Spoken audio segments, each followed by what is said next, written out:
Surprise! It's me. How are ya?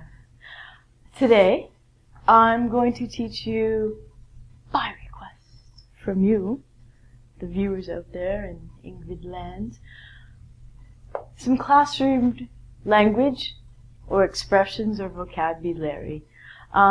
Maybe you are planning to study English in a different country, or maybe you are going to study English in your own country and the classroom is an all-English environment. Or if you're lucky enough to come to a foreign country and study English in an English-speaking country, maybe you'll want to know basic classroom language. So, the first one that is very important in the classroom is talking about your grades or your marks. So, you will probably have an English proficiency test that will test your ability in English, and they will give you a grade or a mark. Grades and marks are the same thing. The only difference is sometimes they give you a percentage. For example, you could get 83% on your test, or when I was in high school, for example, they gave you letter grades, A, B, C, D, E. Now, A is the best, and it gradually goes down. I cannot tell you specifically where A and B and C and D start and stop, because every institution and every school is different. Percentages are easier to figure out. But obviously if you get an A, it's going to be very good. I'm not too sure if a lot of places go down to E. I don't think they do, so we'll just take that off. The other thing that they will do sometimes is they'll give you an A+, as if an A wasn't good enough. An A+ or an A++, I guess an A++ would be 100%, which is extremely good. So you can get A, B, C, D+. You can also get A, B, C, D+ or minus, which will look like this, a minus sign. The best thing to do is ask your instructor what the grades are for that. So the way that you do that is you say, teacher, or if you call the teacher by their first name, Ronnie. You could say, what was my grade?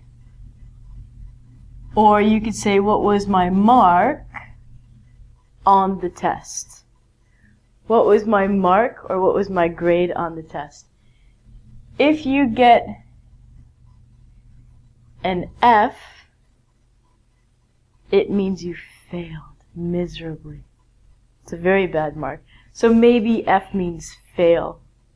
That's alright. So you can ask the teacher, what was my grade or what was my mark? The next thing, the thing that everyone hates, are tests or exams. Do you know the difference between tests and exams? Tests are shorter in length, meaning there's about 1 or 2 papers, and in time, maybe it's an hour or half an hour. It's a short exam, if you'd like to think about it like that. An exam, brutal, is very long. In high school and in elementary school, we usually have a test. Most language schools will give you a test. If you're taking something like TOEFL or TOEIC, that's going to be an exam. Exam instills fear of 1 or 2 or 3 hours of you writing the test. But you can do it. Good luck. So tests or exams, you're going to want to know what to study for when you have to study for your test or your exam. And you're going to want to know the date, obviously, of the exam. It's important to go on the right day and to be a little early, but we'll get to that later.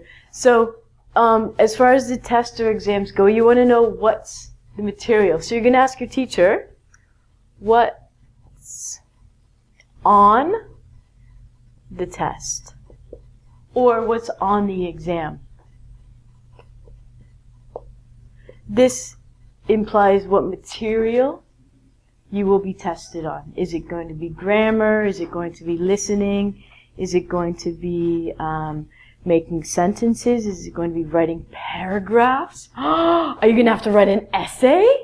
So it's always good to ask your teacher what's on the test or what's on the exam. And the date, you can just ask them when is the exam or when is the test. And probably asking the time is a good, very good thing to ask as well. The next one is important. If you're in class and all of a sudden you have to go to the toilet. We call this in English being excused. Being excused means you're leaving some situation and you're going to be very polite about it. All you have to do, some teachers want you to put your hand up or just ask them outright. You can say, "Can I please," be polite, "go to the washroom?"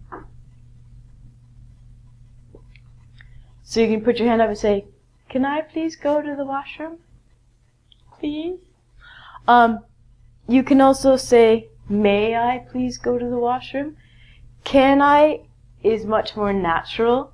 "May I" is a little bit more polite, but as long as you say please, your sentence is 100% polite and correct. A lot of my students say, "Teacher, I go to bathroom." "Teacher, I go washroom." You need to say, "I go to the washroom," or "I go to the bathroom," is the correct, beautiful English phrase of that. And the last one, being late. Maybe you're late for school. Maybe you missed the bus. Maybe you slept in. In English, we don't say, "I overslept." I understand what you're telling me, but we don't say that in English. We say, "I slept in." Okay? So, maybe you're late. Maybe you slept in. Maybe I missed the bus.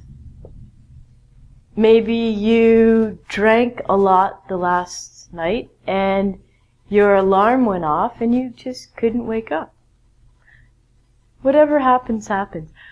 I would guarantee that most of the time the teacher will be very, very accepting of you being late once in a while. But if you're late every day, there's a problem. So the best thing to do is don't lie. Don't tell your teacher that you went to Mars and then you had a spaceship and your spaceship got a flat tire and then a dog came and ate your head. Your teacher's not going to appreciate the lie. Maybe the creative storytelling would be good, but basically don't lie. Don't just say, I don't know. I mean, you don't know. The other thing is, if you're absent, which means maybe you weren't in class one day, again, just tell the teacher the honest truth. Say, "I was sick," or "I didn't want to come to school." Be honest. No teacher should get angry at you, or you shouldn't have to feel uncomfortable if you simply don't want to go to school. That's my opinion. Now, high schools and language schools are all different. A lot of them will deduct marks or will take attendance, and if you have a lot of lates or a lot of absence, this is bad. Alright, so go to school, learn your stuff, have fun, have a good time, and now you can learn classroom language in English. Ta-ta.